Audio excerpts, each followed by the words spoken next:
সঁচাকৈ যোৱাকালিৰ দিনটো আমাৰ অসমবাসীৰ বাবে এটা সোণালী দিন। অসমীয়া ভাষাই ধ্ৰুপদী ভাষাৰ স্বীকৃতি লাভ কৰিলে।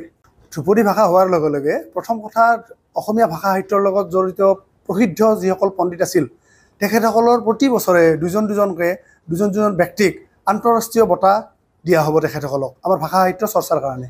দ্বিতীয়তে প্ৰচলিত যিবোৰ কেন্দ্ৰীয় বিদ্যালয় আছে সেই কেন্দ্ৰীয় বিদ্যালয়ত ছাত্ৰ ছাত্ৰীৰ কাৰণে বিশেষ আসন সুৰক্ষিত অৱস্থাত ৰাখিবলৈ বাধ্য হ'ব। তৃতীয়তে অসমীয়া ভাষাক লৈ পেলাই বিশ্বৰ বিভিন্ন স্থানত বিভিন্ন বিদ্যালয়ত মহাবিদ্যালয়ত বিশ্ববিদ্যালয়ত এইটো এটা গৱেষণাৰ বিষয় হৈ পৰিব আৰু ইয়াক গৱেষণা কৰাৰ ক্ষেত্ৰত চৰকাৰে গৱেষণা কৰা ছাত্ৰ ছাত্ৰীসকলক ফেলোশ্বিপ দিবৰ কাৰণে বাধ্য বা তাৰ ক্ষেত্ৰত অনুদান দিব।